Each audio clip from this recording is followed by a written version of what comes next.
جن کو دیکھو تو ان کی عمر موت قبول کرنے کی موت کی نیند سونے کی نہیں تھی کئی سیاسی نوجوان، لیکن کیونکہ نظام تبدیل ہو رہا ہے ہم اب اس مرحلے میں ہیں جہاں بہت بڑی بیداری آ چکی ہے زندگی کے ہر شعبے میں، اس قسم کا اداروں کا بالکل چانڈی صاحب کا تھا کلامی معاف، مگر اگر بیداری آئی ہے یا اگر آواز اٹھی ہے تو شاید یہ کہنا غلط نہ ہوگا کہ ہمارے سرکلز یعنی کہ صحافیوں میں سے ہی اٹھی ہے، مگر دکھ اس بات کا ہے، طارق چودھری صاحب آپ کی جانب آتی ہوں، السلام علیکم، دکھ اس بات کا ہے کہ آج بھی ہماری زندگی جان و مال کا تحفظ جو ہے وہ ہمارے لیے 100% کنفرمڈ یا گارنٹیڈ نہیں بنایا جا سکا۔ مجھے یہ بتا دیجئے، چانڈیو صاحب کہتے ہیں کہ ابھی قربانیاں اور دینی پڑیں گی، مگر آپ نے جس مسلم لیگ نون نے آواز اٹھائی جس کمیشن کے لیے، جو آج کمیشن بن بھی گیا ہے، اس کمیشن کو ایٹ لیسٹ ہم تو سچ کی طرف پہلا قدم سمجھ رہے تھے، مگر ہمارا سچ یہ بھی ہے کہ ہم وزیرستان میں بھی مارے جاتے ہیں، ہم جو ہے سوات میں بھی مارے جاتے ہیں، کراچی، لاہور، اسلام آباد میں بھی مارے جاتے ہیں، اس سچ کا کیا کریے؟ بسم اللہ الرحمن الرحیم۔ جی سب سے پہلے تو میں دلی طور پہ سلیم شہزاد صاحب کی جو افسوسناک خبر آئی ہے اس پہ میں دلی طور پہ اپنے دکھ اور صدمے اور رنج کا اظہار کرتا ہوں۔ یہ ہم سب کے لیے بہت بڑا لمحہ فکریہ ہے۔ چانڈیو صاحب نے جو اپنی ابتدائی بات کی ہے وہ بالکل صحیح کہا ہے کہ ریاست کی جو ذمہ داری ہے وہ اپنے شہریوں کی عزت اور جان و مال کا تحفظ ہے، لیکن میں یہ عرض کر دوں کہ آج ہمارے ملک میں بدقسمتی سے یہ جو عزت اور جان و مال کے تحفظ کی بات ہو رہی ہے یہ انفرادی سطح کے اوپر ہو رہی ہے۔ آج ہمارے ملک میں جو وی آئی پیز ہیں اگر آپ دیکھیں تو ان کی گرد پولیس کے آپ کو اسکواڈز بھی نظر آئیں گے، ان کے گھر کے اوپر پولیس کے پیرے بھی نظر آئیں گے۔ ہماری یہاں اسلام آباد میں چونکہ وفاقی حکومت کی جو بیس ہے، سیٹ آف دی گورنمنٹ، وہ اسلام آباد ہے، تو ہماری آدھے سے زیادہ جو پولیس اور ان کا اسکواڈ اور ان کی گاڑیاں ہیں وہ ڈگنیٹریز اور وی آئی پیز کے آگے پیچھے ان کی سلامتی اور ان کی جان و مال کا تحفظ کر رہی ہیں۔ یہ جان و مال کے تحفظ کا جو احساس ہے جب تک یہ ایک عام شہری تک آپ لے کے نہیں جائیں گے اس وقت تک عزت اور جان و مال کے تحفظ کی بات نہیں ہو سکتی۔ اور دوسری بات یہ ہے کہ جو ایک فرق پیدا ہو گیا ہے گورنمنٹ میں یا اسٹیٹ میں اور شہریوں میں، وہ بھی اس وقت تک دور نہیں ہو سکتا کہ جب تک یہ ایک رشتہ جو ہے اتنا ہی مضبوط نہ ہو جتنا کہ ہم جب ترقی یافتہ ممالک کی بات کرتے ہیں۔ خیر وہ تو بہت آگے کی بات ہے، لیکن وہاں پہ یہ تحفظ کا احساس ایک عام شہری کو حاصل ہے۔ آج اگر ہم اس سے پیچھے ہیں تو اس کے پیچھے کیا ہماری کوتاہیاں کیا ہیں، خامیاں کیا ہیں، یہ بھی ایک لمبی بات ہے۔ اگر آپ مجھے اجازت دیجئے یہ کوتاہیاں کیا ہیں انہی کے اوپر ذکر کریں گے، مگر پہلے ہمارے ساتھ ٹیلی فون لائن پہ موجود ہیں سینئر صحافی اور تجزیہ کار جگنو محسن صاحبہ۔ جگنو صاحبہ السلام علیکم، بہت بہت شکریہ ہمارا ساتھ دینے کا۔ وعلیکم السلام مہر۔ جگنو صاحبہ فرمائیے گا کہ کس چیز کی سزا دی جا رہی ہے ہمیں اور ہم سے مراد ہے سلیم شہزاد کو اسپیسیفکلی کس چیز کی سزا دی گئی؟ مہر میں تمہیں کیا کہوں، میں اتنی رنجیدہ ہوں اس وقت کہ میں تمہیں بتا نہیں سکتی۔ مجھے صحافت کرتے 20 سال ہو گئے، اس لڑکے کی تحریریں پڑھتی تھی، ان سے ملی ہوئی ہوں، کبھی کبھار یہ ہمارے لیے بھی مضامین لکھا کرتے تھے، اور میرا آج بس غم سے دل پھٹ رہا ہے اس کی فیملی کے لیے، اس کی اپنی جوانی کے لیے، اس پہ ترس آتا ہے، اور جس حال میں اس کو تکلیف دے کے اذیت دے کے مارا گیا۔ اور یہ جو ہمارے ملک میں اس وقت مادر پدر آزادی ہے، جس کو جو چاہے جو مرضی کر لے، اس کے ساتھ تو میں سمجھتی ہوں کہ قومیں تو مر جاتی ہیں اور صرف تدفین رہ جاتی ہے باقی۔ اور میرا خیال ہے کہ ہم اسی مرحلے سے بڑا دکھ ہوتا ہے یہ کہتے ہوئے ہم اسی مرحلے سے گزر رہے ہیں، اور یہاں پر کوئی کسی کا پرسان حال نہیں ہے، کوئی کسی کو کسی قسم کا کوئی فکر ڈر نہیں ہے، جو مرضی جو چاہے کر لے اٹھ کے۔ میں آپ سے بڑا اسٹریٹ فارورڈ سوال پوچھتی ہوں مشترکہ اجلاس ہوتے ہیں پارلیمان کے اور یہ کہا جاتا ہے کہ جی اب ہم نے یہ قرارداد پاس کی، مشترکہ طور پہ کی، اور یہ انکوائری کمیشن بنے گا۔ نہ کوئی انکوائری کمیشن بنی، نہ کسی نے بیٹھ کے سوچا سمجھا، نہ کسی نے یہ فکس کی رسپانسبلٹی کہ جی ان کا قصور ہے اور ان کو ٹھہرایا جائے اس کا ذمہ دار، اور ان کو پھر ان کا احتساب ہو۔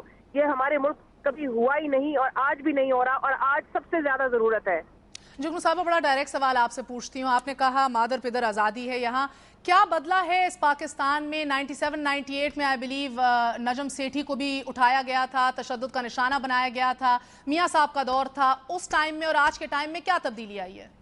دیکھو مہر، اس وقت ایک حکومت نے ایک صحافی کو ان کی تنقید کرنے کے لیے سزا دی، وہ اٹھا کے نجم کو لے گئے. رات کو کمرے میں ہمارے آئے, ان کے جو کچھ آئی ٹی کے لوگ تھے پلین کلوتھ میں, کچھ پولیس والے تھے, وہ ہمیں مار پیٹ کے دونوں کو نجم کو اٹھا کے لے گئے. لیکن اگلے دن میں صبح 7 بجے کورٹ میں کھڑی تھی. کورٹ نے میری ہیبیس کارپس پٹیشن نہیں لی. میں سیدھی اپنی وکیل آسما جہانگیر کے ساتھ سپریم کورٹ میں گئی. میں نے 1 مہینہ جدوجہد کی, اور نجم اس وقت جیل میں تھے, اور ساری دنیا کے صحافیوں نے مل کے اس حکومت کے اوپر, اس وقت کی حکومت کے اوپر انہوں نے پریشر ڈالا. اور اس وقت یعنی کہ اتنا برا حال نہیں تھا کہ ایک بندے کو اٹھا لیا اور اس کو پھر اس کی لاش ملی.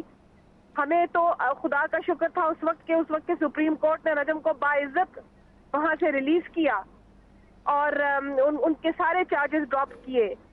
اور یہ دیکھیے کہ یہ کتنا مطلب کہ ایک قدریں ہماری کتنی گر گئی ہیں کہ اگر کسی کو سلیم شہزاد کے ساتھ کوئی اس کے ساتھ اس کو اگریمنٹ نہیں تھی, یا وہ سمجھتا تھا کہ یہ اس نے جو لکھا وہ ٹھیک, یہ کوئی طریقہ ہے؟ یہ طریقہ ہے اس کو سزا دینے کا, اس کو ہمیشہ کے لیے چپ کرا دینے کا؟ یہ تو درندانہ ماحول بن گیا ہے. ہم انسان نہیں رہے, درندے بن چکے ہیں. میرے ساتھ لائن پہ رہی گا جگنو صاحبہ. چانڈیو صاحب آپ کی جانب آتی ہوں. چلے نجم سیٹھی تو خیریت سے واپس آ گئے, عمر چیبہ بھی واپس آ گئے, ہمارے سیاستدان رانا ثناء اللہ بھی آ گئے. مجھے بتائیے سلیم شہزاد کی بیوہ کدھر جائے, کون سی کورٹ کچہری میں جائے, کون سی ریاست کے سامنے جھولی بچھائے؟ 3 جوان معصوم بچے ہیں, کیا کرے؟ مادر پدر آزادی ہے یہاں, درندانہ جو ہے ماحول ہوا ہے. کیا واقعی آپ کی میری زندگی کا کچھ نہیں پتا؟ میں پھر دوبارہ اپنی بات پہ آتا ہوں. طارق بھائی نے اس مسئلے پہ بھی سیاسی گفتگو کرنا شروع کر دی, اور پارٹی کو, یا پارٹی کی بات نہیں ہے, یا انسانیت کی بات ہے. میں کہہ رہا ہوں آپ کو سلام ہو, آپ کی برادری کو سلام ہو. پرانی روایتوں کو جڑ سے اکاڑ پھینکنے کے کیا ہے, اور جو یورپ کی باتیں کرتے ہیں بیٹھ کے کہ فلاں آزادی, ہم سے بھی کہیں عذاب انہوں نے برداشت کر کے اس آئیڈل سوسائٹی پر پہنچے ہیں. تو یہ بھی پڑھ کر لکھ کر بیٹھے ہیں. دیکھیں لوگوں کو زندہ جلا دیا جاتا تھا اس زمانے میں. اتنی بڑی آزاد ملک ہے, آزاد خیال ملک ہے, کبھی وہاں خاتون اسپیکر نہیں بن سکتی تھی. سالوں کے بعد ہمارے یہاں حالات ہیں, لیکن ہم بھی ارتقاء کے جیسے رستے پہ پہنچے ابھی چل رہے ہیں, کچھ چیزوں کو ٹھیک کرنا چاہ رہے ہیں. میں شہید صحافی کے بیوہ کے جذبوں کا, اس کے ٹھیک کرتے ہوئے مجھے کوئی عملی قدم کیا اٹھایا ہے؟ عملی قدم میں عرض کر رہا ہوں اس کی تلافی ممکن نہیں ہے جو نقصان ان کا ہو گیا ہے. میں کہتا ہوں کہ ایک تو انکوائری ہونی چاہیے, یہ کیسے واقعہ ہوا ہے. دوسرا میں حکومت سے بھی گزارش کروں گا, ضرور کروں گا اس بات پہ, کہ جہاں آپ کے اپنے ادارے ہیں وہاں حکومت کی بھی ذمہ داری بنے گی. میں ان سے بھی گزارش کروں گا, اور انشاءاللہ ان کا ہمارا ذمہ ہونا چاہیے کہ ہم ان کو پھر باقی آنے والی تکلیفوں سے بچائیں. ایسے اقدامات کریں کہ جو تلافی ممکن نہیں تو ٹھیک ہے, لیکن جو ہم کر سکتے ہیں ان کو دکھ کم کرنے کے لیے ہم سب وہ کوششیں کریں. لیکن آپ پھر سمجھ لیں, ابھی طارق کہہ رہے تھے کہ وی آئی پیز کو اسلام آباد میں قتل, گورنر کو اسلام آباد میں قتل کر دیا. میں مسئلہ بتاتی ہوں, اگر آپ مجھے اجازت دیجیے. یہ نہ کرے, یہ باتیں نہ کرے. ہم آغاز میں ہم چیزوں کو ٹھیک کر رہے ہیں. صرف صحافی نہیں, سیاسی کارکن مسلسل تکلیفوں میں عذاب برداشت کرتے آئے, وہ بھی قتل ہوتے آئے ہیں, ٹھیک ہو رہے ہیں. اگر آپ مجھے اجازت دیجیے, جو ٹارچروں میں جاتے ہیں. جی ضرور. میں جگنو سے بھی یہ پوچھوں گی, مگر چودھری صاحب پہلے آپ کی جانب آؤں گی. میں بھی ذاتی طور پہ بھی جو ہے سلیم شہزاد کے آرٹیکلز بھی پڑھتی تھی, ان کی جو بریکنگ نیوز تھی وہ بھی فالو کرتی تھی. کچھ چند میں نے آرٹیکلز جو ہے ان کے پرنٹ کیا, I was just going over it. اگر آپ ان کو دیکھیں تو ان کے بڑے قریبی تعلقات تھے آپ کے تحریک طالبان پاکستان سے بھی, القاعدہ فیکٹس سے بھی, بلکہ جس طرح میں نے کہا مسلم خان کے بھی انہوں نے کئی انٹرویوز کیے. اس کے بعد اسامہ بن لادن کے ویئر اباؤٹس اور اس کی جو موومنٹس تھیں, اسی سال 2011 اپریل میں a month before he was جب انہیں پکڑا گیا, قتل کیا گیا, ان لوگوں نے اپریل کے اندر اس کی موومنٹس کے حوالے سے وہ بریکنگ نیوز دے رہے تھے. اس کے ساتھ ساتھ پھر جو منی کا پورا فائنینشیل ٹرانزیکشنز اور سسٹم ہے پورے طالبان کے, اس کے اوپر بھی گہری نظر رکھتے تھے. بات کرتے تھے کہ ان کے اندر کتنے اختلافات ہیں, اسی لیے افغانستان میں 2006 میں ان کو کڈنیپ بھی کیا گیا تھا, مگر وہ واپس آ گئے صحیح سلامت. میں اب آپ سے جاننے کی کوشش کر رہی ہوں کہ دیکھیں ہمارے پاس 2 چیزیں ہیں جن کو ہم بلیو کر سکتے ہیں. یا تو ایجنسیوں نے ان کو اٹھوا کے مروایا ہے، یا دوسری بات ہے کہ وہی عناصر جن سے بڑے کلوز روابط یا تعلقات بھی رکھتے تھے، جن سے یہ ان ٹچ بھی رہتے تھے، شاید انہی کا ملبہ گرا ہے. یہ ہمیں نہیں پتا کیونکہ ہمارے پاس ایویڈنس نہیں ہے. مگر جب میں چانڈیو صاحب سے پوچھتی ہوں کہ آپ کا عملی قدم کیا ہے، میرا کہنے کا یہ مطلب ہے اگر اسیوم کر لیں کہ آپ نے ابھی تک اوورسائٹ کمیٹیز، پارلیمانی کمیٹی بنائی ہے اپنی ایجنسیوں پہ، سپریم کورٹ مسنگ پرسنز کے کیس میں کہتی رک گئی. چودھری صاحب ایز اپوزیشن آپ کی سب سے گہری نظر ہے، کیا رکاوٹیں ہیں حکومت کی راہ میں؟ میرے خیال میں دیکھیں میں عرض کروں جی کہ جب جتنے بھی بات ہو رہی ہے ابھی چودھری صاحب سے بات ہو رہی ہے، ایک سیکیورٹی کی بات کریں جو میں نے بھی کی ہے، اور چانڈیو صاحب نے کہا ہے کہ اس پہ سیاسی بات ہے، قطعی طور پہ ایسی بات نہیں ہے. میں نے پاکستان کے ایک عام شہری کی بات کی ہے، اور میں صرف یہ بات کی ہے کہ تحفظ کا احساس اگر ان لوگوں کو ہے جو گھر میں گارڈز یا اپنی 7 گارڈز افورڈ کر سکتے ہیں، تو یہ تحفظ کا احساس ایک عام شہری کو ہونا چاہیے، یہ اس کا حق ہے. دوسری بات جو آپ نے کی ہے خاص اس سوال کے حوالے سے، دیکھیں میں چانڈیو صاحب سے دوبارہ یہ ادب سے عرض کروں گا کہ آپ کو اللہ تعالیٰ نے جو منصب دیا ہے، آپ کو یہ الفاظ نہیں ادا کرنے چاہیے کہ جی اس پہ کمیشن بننا چاہیے. آپ کو اعلان کرنا چاہیے تحقیقاتی ٹیم کا کہ کون سی ٹیم ہوگی اور رزلٹس ہم کتنے دنوں میں دیں گے. آج اس قرارداد کے پاس ہونے کے بعد جو کمیشن وزیر اعظم صاحب نے بنایا ہے، اس میں بھی کوئی ٹائم فریم آپ نے نہیں دیا. ٹائم فریم دینا چاہیے، سیاسی باتیں نہیں ہیں، یہ پوری قوم اس چیز کی منتظر ہے. اس نقصان کا ازالہ میں سمجھتا ہوں کہ جو ان کی فیملی کے لیے ہے وہ تو ناقابل تلافی ہے. ان کے لیے ہمارے دل میں بہت ہمدردی بھی ہے، ان کے دکھ میں ہم برابر کے شریک ہیں، اس کا تو اندازہ یقیناً ان کے علاوہ کوئی لگا نہیں سکتا، اور ہماری دعا ہے کہ اللہ تعالیٰ ان کو صبر دے.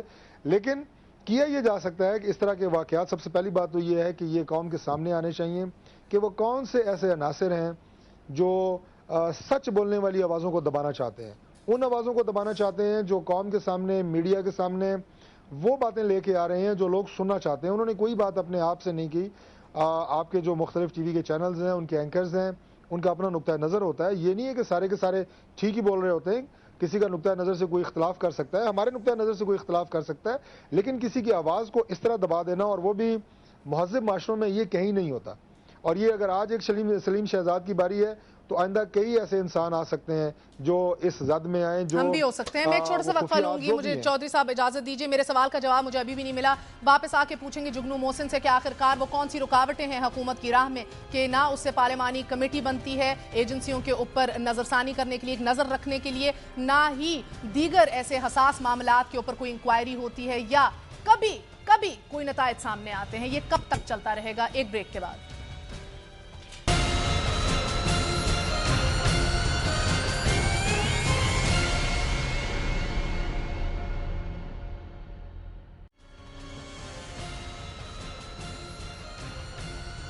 دستور کا آرٹیکل 19 یہ کہتا ہے کہ ہر شخص کو یہ حق حاصل ہے باقاعدہ کہ مفاد عامہ کے ہر مسئلے پر وہ انفارمیشن، معلومات حاصل کر سکے. تمام تر صحافی جو ہیں وہ اسی دستور کے اسی آرٹیکل کے تحت اپنی جو ذمہ داریاں ہیں ان کو سر انجام دیتے ہیں. آج کہنا شاید غلط نہ ہوگا کہ ایٹ لیسٹ کم از کم جرنلسٹوں کے لیے اپنے دستوری حق کا جو ایکسرسائز ہے یا حصول ہے وہ ممکن نہیں نظر آ رہا ہمیں پاکستان میں. آخرکار یہ کیوں ہے؟ میں آپ کی جانب آؤں گی ایک دفعہ پھر. جگنو محسن صاحبہ، مجھے again to the same question before I move on کہ آخرکار کیا بات ہے کہ پارلیمانی کمیٹیز بھی نہیں بنتی جس طرح پوری دنیا میں ہمیں دکھائی دیتی ہیں، اور تفتیش اور تحقیق کے عمل میں ہمیشہ رکاوٹیں نظر آتی ہیں؟ کیوں مجبور ہوتی ہے حکومت؟ مجھے افسوس سے یہ کہنا پڑتا ہے مہر کہ یہ جو پیپلز پارٹی جس کے شہیدوں نے خون بہایا ہے انہی سب آزادیوں کے لیے جن کی آج ہم بات کر رہے ہیں، جن کے فاؤنڈر ذوالفقار علی بھٹو تختہ دار پہ چڑھے، محترمہ بے نظیر بھٹو شہید ہوئی، ان کے دونوں بھائی شہید ہوئے، کئی پیپلز پارٹی کے ورکرز جو ہیں انہوں نے کوڑے بھی کھائے اور وہ مارے بھی گئے اسی جدوجہد کے اندر. یہ آج پیپلز پارٹی ایک لاش کی طرح ہماری اس وقت ایک قومی سطح پر پڑی ہوئی ہے، جو کہ اٹھ کے جن کے اندر اتنا نہیں ہے کہ یہ اٹھ کے کھڑے ہو کے آنکھوں میں آنکھیں ڈال کے کہہ سکے کہ آخرکار اس ملک کے ساتھ جو ہو رہا ہے اس کا کون ذمہ دار ہے، اس کا کون ذمہ دار ہے، ذمہ داری ٹھہرائے. پیپلز پارٹی نے اگر مسلم لیگ نون نے جو قیادت موو کی تھی اس کو اگر پیپلز پارٹی چاہتی تو اس کو فوراً سے پہلے اس کا کچھ بنا سکتی تھی. صاحبہ ذمہ داروں سے پوچھ لیتے ہیں. نے پارلیمان کے سامنے کہا کہ میں استعفیٰ دینے کو تیار ہوں تو ان کا استعفیٰ کیوں نہیں انہوں نے ایکسپٹ کیا؟ تو ذمہ داروں سے پوچھ لیتے ہیں جگنو صاحبہ. Pertinent question. جی ذمہ داران کی جانب جاتے ہیں. چانڈیو صاحب فرمائیے کیا جواب ہے آپ کا؟ آپ کی حکومت. اب جگنو بی بی کو تو میں کیا جواب دوں گا، وہ بہت بڑی دانشور ہیں اور ان کے سیٹھی صاحب بھی. کہ کوئی پیپلز پارٹی کو کھڑی ہو کر کہے کہ یہ ظلم اور جبر ہے، تو میں ان سے پوچھتا ہوں میڈم سے، سوائے پیپلز پارٹی کس نے کہا ہے ان روایتوں سے بغاوت؟ سوائے پیپلز پارٹی کی کس نے کی ہے؟ اب یہ تو نہیں ہو سکتا کہ اتنے سالوں کے اتنے ادارے مضبوط ہیں، یا ممکن ادارے نہ بھی ہوں، اور جو لوگ ہیں اچانک جو کرنے والے لوگ ہیں ان کو بھی ایک پل کے لیے تو ان کو کنٹرول نہیں کیا جا سکتا۔ اب پورا ملبہ پیپلز پارٹی پہ گرا دیں، آپ کا غصہ ہو سکتا ہے پیپلز پارٹی پر کیونکہ وہ حکومت میں ہے، لیکن انصاف بھی تو کیجئے نا۔ پیپلز پارٹی نے تو روایتوں توڑنے کے لیے بھٹو کی قربانی دی ہے، بی بی کی قربانی دی ہے۔ اب جن حالات میں پیپلز پارٹی کی حکومت ہے، کیا اس انداز سے ہے پیپلز پارٹی کی حکومت؟ کیا اس انداز سے ان کے ساتھ جو اسمبلی میں اور ان کی اتحادی اور پارٹیاں کر رہی ہیں وہ اس قسم سے کر رہی ہیں؟ آپ نون کیا مثال دیتی ہے؟ کیا نون نے دیانتداری سے کوئی کام ادا ایک سر انجام دیا ہے کام؟ کیا وہ پرخلوص ہیں؟ جب انہوں نے مرڈر دانشور لوگوں کی اور بڑے بڑے لوگوں کا قتل ہوا، اس قتل کی کب مذمت کی؟ انہوں نے قاتلوں کی کب مذمت کی ہے؟ کب انہوں نے ان واقعات کی بات کی؟ میں ابھی تفصیل میں نہیں جاتا، آپ بحیثیت حکمران کے ہم سے پوچھ سکتی ہیں، لیکن اتنا پورا سارا ملبہ اور پورے سالوں کی جو فرسودہ روایت ہے، جو نظام، آپ کیوں نہیں کہتی کہ یہاں مسلسل آمرت نے، آپ کہتے ہیں آئین کے آرٹیکل کے تحت، جہاں آئین کو معمولی کتاب قرار دیا گیا ہو، جہاں آئین کو پھاڑ دینے کی بات کی گئی ہو، جہاں آئین کو توڑنے والوں کو دوبارہ اختیار دیا گیا ہو آئین میں تبدیل کرنے، آپ سنیں نا جی، نہیں سنیں، ان کو یہ بھی کہنا چاہیے جگنو بی بی کو کہ ان کی بھی مذمت کریں جو آئین کو توڑ کر آتے ہیں، پھر ان کو وہی عدالتوں میں بیٹھ کر آئین کو تبدیل کرنے کا اختیار دیتے ہیں۔ ہم لائن مجھے لگتا ہے ان کی ڈراپ ہو گئی ہے، مگر جو آئین کو توڑ کے آتے ہیں نا چانڈیو صاحب، پلیز بات سن لیجئے، جو آئین کو توڑ کے آتے ہیں نا ان کو آپ ریڈ کارپٹ ٹریٹمنٹ دیتے ہیں، ان کو آپ باہر بھجواتے ہیں، ان کا آپ عالمی ضامنوں سے انشور کراتے ہیں۔ آپ زرداری صاحب کہہ چکے ہیں آن ریکارڈ کہ عالمی ضامنوں نے مجھے یہ ضمانت دی تھی کہ گولف کھیلے گا، یہ سیاست میں آ گیا مشرف، کیا بات کر رہے ہیں آپ چانڈیو صاحب؟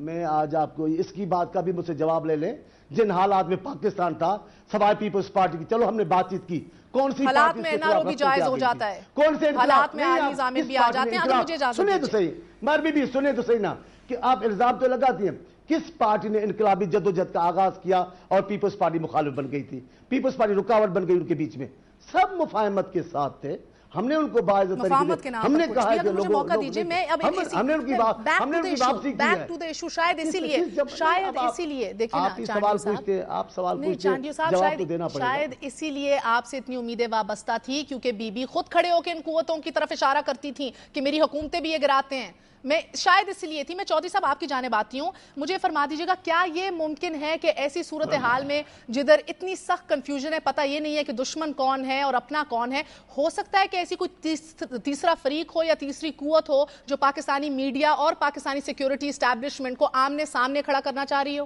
Is that possible? دیکھیں بالکل اس میں کوئی شک نہیں ہے کہ پاکستان اس وقت جن حالات کا شکار ہے یہ غیر معمولی حالات ہیں، ہم ہر طرف سے پس رہے ہیں۔ پاکستان جو ہے وہ اپنی ہر طرح کی قربانیوں کے باوجود، چاہے وہ ہماری جانی قربانیاں ہیں، 35,000 سے زیادہ ہماری قیمتی جانوں کا نقصان ہے، معاشی نقصان ہے، وہ ساری باتیں آپ کو پتہ ہے، پوری قوم کو پتہ ہے، اس کے باوجود بھی اگر ہم آج ملزموں کے کٹہرے میں کھڑے ہیں، آج ہم مورد الزام بھی ہم ٹھہرایا جا رہا ہے پاکستان کو، تو گزارش یہ ہے کہ اچھی بات تو یہ تھی کہ اتنی قربانیوں کے بعد پاکستان کو تو آج ساری دنیا کے سامنے سرخرو ہونا چاہیے تھا، لیکن جس پوزیشن میں آج ہم ہیں یقیناً ایسی قوتیں ہیں، اور آپ یہ دیکھیں کہ اس سے پہلے پاکستان میں اگر کوئی اسٹیبلشڈ ادارہ سمجھا جاتا تھا، بلکہ آج بھی میں کہوں گا ہے، تو وہ افواج پاکستان کا ادارہ ہے، لیکن ابھی جو مہران بیس کا واقعہ ہوا آپ اس کو دیکھیں، جو GHQ پہ حملہ ہوا آپ اس کو دیکھیں کہ 6 لوگوں نے اس پورے افواج کے اور ایجنسیوں کے امیج کو، ایبٹ آباد والا واقعہ کس طرح ٹارنش کیا ہماری ایجنسیوں کے خلاف، افواج کے خلاف، باتیں جو ہیں میڈیا کے ہر چینل پہ ہوئی، گلی محلوں میں ہو رہی ہیں کہ ان لوگوں کی کیپیسٹی کیا ہے، ان لوگوں میں کیا خوبیاں ہیں، کیا خامیاں ہیں، تو اس میں کوئی شک نہیں ہے، لیکن میں یہ ضرور عرض کروں گا کہ چانڈیو صاحب بہت خوبصورت جواب دیتے ہیں، اور بڑی میں سمجھتا ہوں کہ بڑی جو ایک صورتحال ہوتی ہے سنگین، اس میں سے بھی بڑی آسانی سے نکلنے میں ہمارے جو ہیں بہت آنریبل کولیگ ہیں، صلاحیت رکھتے ہیں۔ آپ نے بالکل صحیح فرمایا کہ جو چیزیں بالکل سامنے نظر آ رہی ہیں، پیپلز پارٹی کا سٹارٹ وہ تھا کہ جب ذوالفقار علی بھٹو صاحب نے یہ فرمایا تھا کہ ہم گھاس کھا لیں گے لیکن ایٹم بم بنائیں گے، اس کی آگے جو تکمیل ہوئی میاں نواز شریف کے دور میں ہوئی، اور میاں صاحب نے وہ سارا کیا۔ اب بات یہ ہے کہ اگر آپ پیپلز پارٹی کی بات کرتے ہیں تو یقیناً ہم